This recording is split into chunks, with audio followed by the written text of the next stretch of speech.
जंगल में शाम का समय था। पंछी अपने घर लौट रहे थे और हवा पेड़ों से फुसफुसा रही थी। बकरी बहन, तूने सुना? कोई अजीब सी आवाज आ रही है, जैसे कोई मेरा नाम पुकार रहा हो। अरे भोले, तू हर बात में डर जाता है। कभी अपनी पूंछ से डरता है, कभी हवा से। अब चल सो जा, कल राजा शेर की सभा है। तू मजाक उड़ाती है, लेकिन सच कहता हूं, आज कुछ अजीब है। वो बातें करते करते घर चले गए, पर पेड़ों के पीछे से दो चमकती आंखें उन्हें देख रही थीं। अगले दिन सुबह जब गधा नदी से पानी पीने गया तो उसने देखा एक बहुत सुंदर गधी फूलों की माला पहनकर वहां खड़ी थी। अरे वाह! इतनी सुंदर गधी मैंने कभी नहीं देखी। नमस्ते, मैं चंपा हूँ। मैं नए जंगल से आई हूँ। यहाँ मैं किसी को नहीं जानती। अरे तो अब तू मुझे जान ले, मैं भोला हूँ, जंगल का सबसे हंसमुख गधा। तुम बहुत अच्छे लगते हो भोले। गधा तो जैसे पिघल ही गया। वो रोज रोज उससे मिलने आने लगा और अब गधा बहुत खुश रहने लगा। वो गाना गाता, नाचता और चंपा को फूल लाकर देता।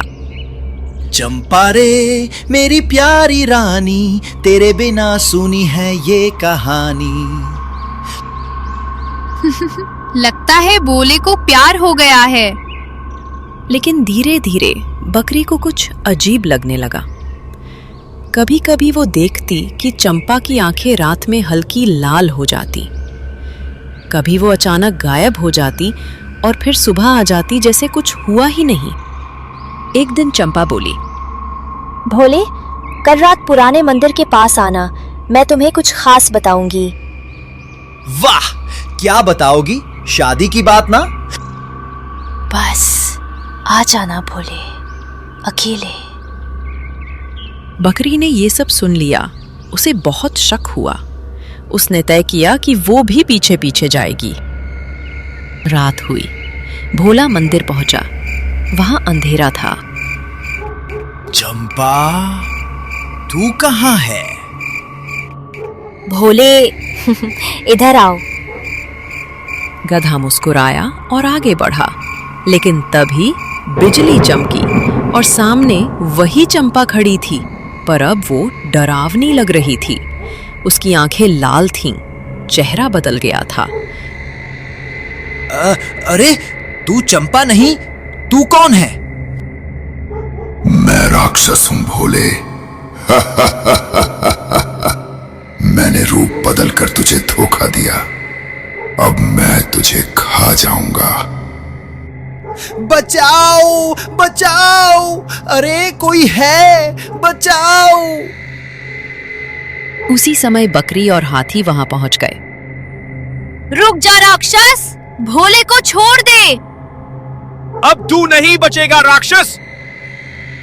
तभी हाथी ने अपनी सूंड से राक्षस को दूर फेंक दिया। बकरी ने मंदिर की घंटी जोर से बजाई। घंटी की आवाज से राक्षस डर गया। नहीं, ये आवाज मुझे जला रही है। ये आवाज सच्चाई की है। तूने झूठ और धोखा फैलाया। अब जा यहाँ से। राक्षस धुएं में बदलकर गायब हो गया। अगले दिन जंगल में सब जानवर इकट्ठे हुए। भोले, तू बहुत भाग्यशाली है कि तेरे दोस्त समझदार हैं। इस जंगल में झूठे रूपों की कोई जगह नहीं है। माफ करना महाराज, बकरी बहन, हाथी भाई, मैंने सुंदरता देखकर गलती की। अब समझ गया हूं कि असली सुंदरता दिल में होती है। चल भोले, अब तो तू समझदार बन गया। अगली बार किसी को देखकर इश्क मत बोल देना। हाँ, वरना फिर घंटी बजानी पड़ेगी। तभी सभी जोर से हंस पड़े। उस दिन से भोला गधा अपने सभी दोस्तों के साथ खुश रहने लगा।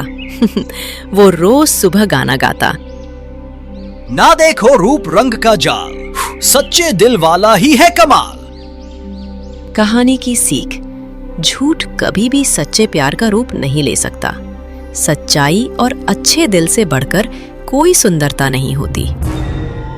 रात का सन्नाटा, पेड़ों के बीच से ठंडी हवा बह रही है। अचानक जमीन हिलती है, पत्ते कांपते हैं और दूर से आती है एक गहरी भयानक गर्जना। अरे बकरी बहन, वो आवाज सुनी तूने? ऐसा लगा जैसे कोई पहाड़ चल पड़ा हो। हाँ गधे भाई, मैंने भी सुनी। ये कोई साधारण आवाज नहीं, जंगल में कुछ तो अनहोनी होने वाली है। मतलब फिर से कोई राक्षस? पिछली बार तो लाल बंदर आया था, अब कौन आया है? शांत रह, पहले सुन। तभी फिर से जमीन हिलती है, पेड़ टूटने की आवाज और एक काली छाया चांदनी में दिखती है।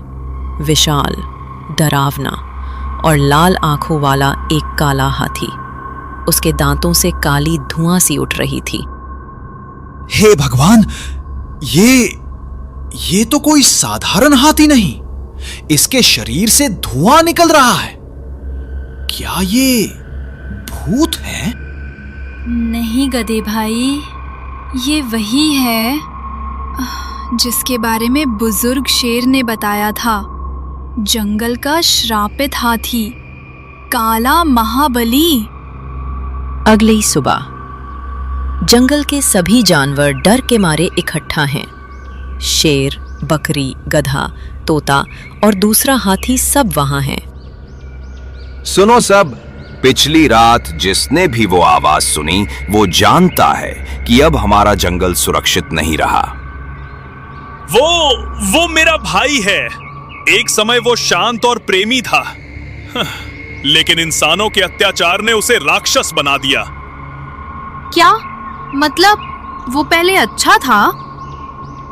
हाँ, उसका नाम अरुण था, पर अब वो खुद को काला महाबली कहता है। उसकी आत्मा अब बदला लेना चाहती है। बदला? लेकिन किससे? हम तो बेचारे घास खाते हैं, इससे किसी को क्या नुकसान? वो बदला इंसानों से लेना चाहता था, लेकिन अब वो हर जीव को दुश्मन समझता है।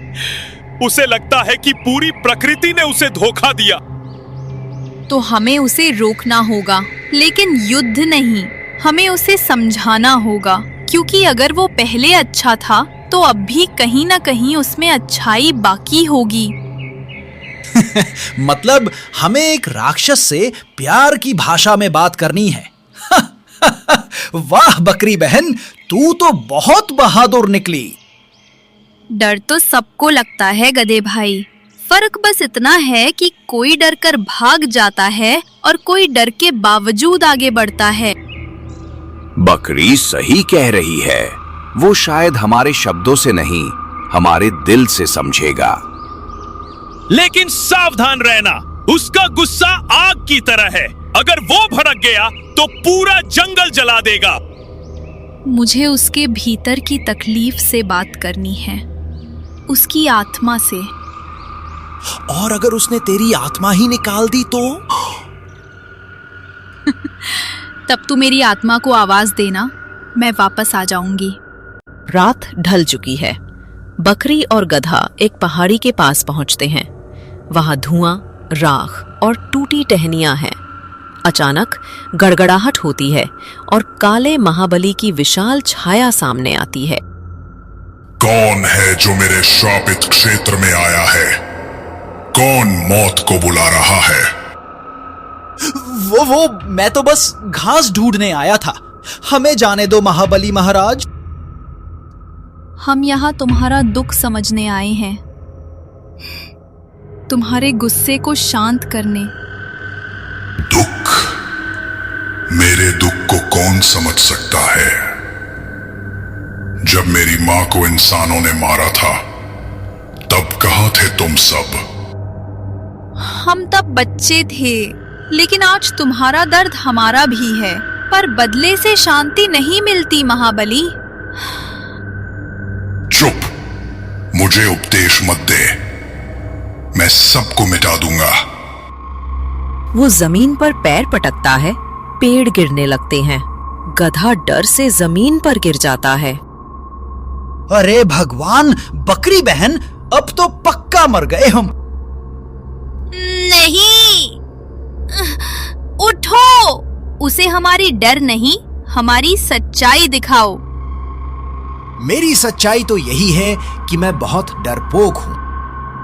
फिर भी बोलो, बोलो, ताकि वो सुने। अरे ओ बड़े कानों वाले, अगर तू सच में दुखी है तो गुस्सा छोड़ दे। तेरी दुश्मनी तो इंसानों से है, लेकिन हमने क्या बिगाड़ा है तेरा? तभी काला महाबली रुकता है। उसकी लाल आंखें कुछ नरम पड़ती हैं। तुम डरकर भी बोल रहे हो? तुम नहीं भागे? हम भागे तो सारा जंगल भागेगा, पर अगर तुम रुके तो सारा जंगल जी उठेगा। तभी आसमान में बिजली चमकती है। महाबली की आंखों से आंसू बहते हैं। उसकी काली चमड़ी से धीरे धीरे धुआं कम होने लगता है। मैं राक्षस नहीं बनना चाहता था, पर मेरे भीतर का गुस्सा मुझे जला दिया। अब भी देर नहीं हुई, तुम्हारा भाई तुम्हें पुकार रहा है। वो आज भी तुम्हें याद करता है। क्या वो जीवित है? झाड़ियों के पीछे से दूसरा हाथी आता है। उसकी आंखें नम है। हाँ भाई, मैं यहाँ हूँ, लौट आओ, हमारे साथ लौट आओ। काला महाबली की आंखों से लाल चमक गायब हो जाती है। उसका शरीर हल्का होने लगता है, मानो अंधकार उतर गया हो। देखा बकरी बहन, तेरे प्यार की भाषा सच में काम कर गई। लगता है जंगल ने फिर से सांस ली है। धन्यवाद मुझे जगाने के लिए। अब मैं जंगल का रक्षक बनूंगा, विनाशक नहीं। अगली सुबह सूरज की रोशनी पेड़ों पर पड़ती है। पक्षियों की चहचहाहट लौट आती है। सभी जानवर खुश हैं। आज जंगल ने अपने सच्चे नायकों को पहचाना है, एक बकरी और एक गधा। मतलब अब मैं हीरो हूं? अरे वाह, अब तो मैं फिल्म बनाऊंगा, गधा बनाम हाथी।